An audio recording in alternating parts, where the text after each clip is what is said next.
They told the public not sponsored, but the checks were already clearing. Chris Murphy ripped the mask off a Surgeon General nominee, and the receipts were brutal.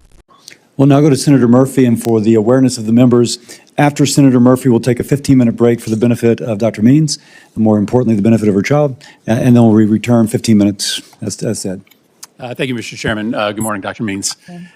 Dr. Means, are you familiar with FTC policy that requires those who are recommending products online to disclose their financial connection to those companies? In particular, the document from the FTC says this: if you endorse a product through social media, your endorsement message should make it obvious when you have a relationship with the brand. Are you familiar with that? Certainly.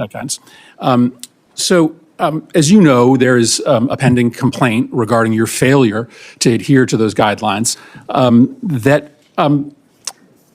basically makes the contention, and this committee has verified the data that underlies their complaint, that you routinely violated this policy, and that, in fact, in the majority of your posts for many of the products you recommend, you did not transparently reveal your financial connection. Let me give you an example. That's false. Well, I'll give you an example. So there's a prenatal vitamin called WeNatal.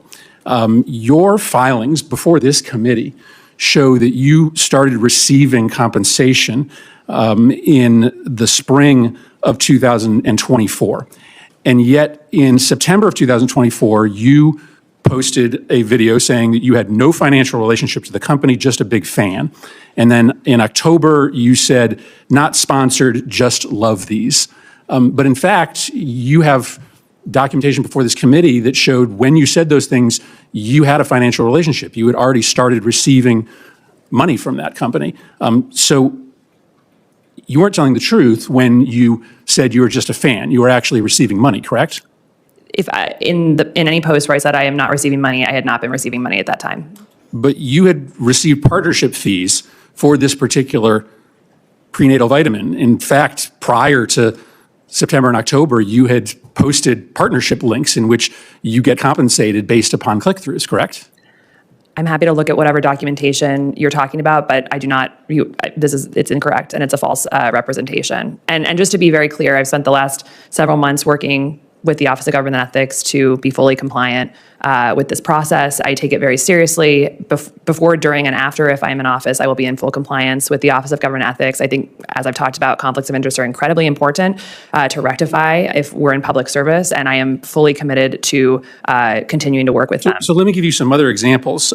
Function Health, which is your lab testing platform, data shows that you disclosed your partnership with them less than a third of the time that you recommended their services online. Genova Diagnostics, you disclosed your sponsorship in only 2 of the 9 times that you promoted Genova. Daily Harvest, you disclosed your sponsorship in only 3 of the 14 posts recommending that product. Zen Basil Seeds, you disclosed your partnership only 2 out of the 13 times that you recommended the product. This seems systemic. It seems that in the majority of instances in which you were, as a medical professional, recommending a product, you were hiding the fact that you had a financial partnership. You seem to be in regular willful violation of the FTC rules. That is concerning, as someone who agrees with Senator Cassidy that our focus has to be on restoring trust in the medical profession. And yet, over and over again, you seem to be at scale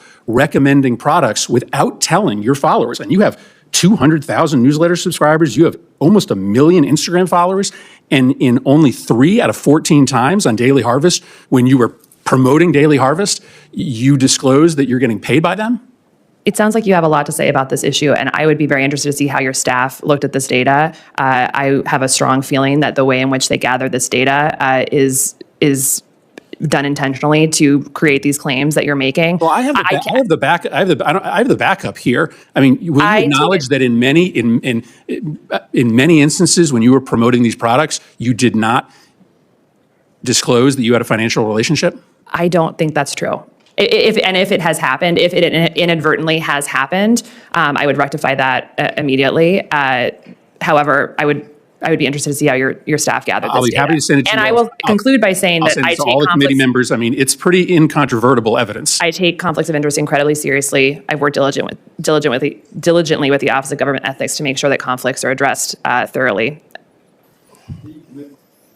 The committee will stand in recess for 15 minutes. Thank you. This was a textbook example of how accountability is supposed to work and why it so rarely does.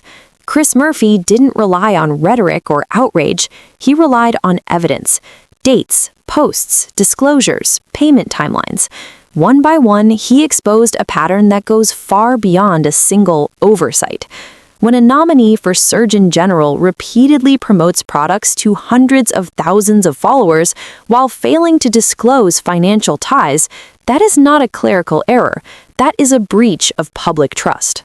What made this moment so powerful is that it struck at the core of credibility. Public health depends on trust.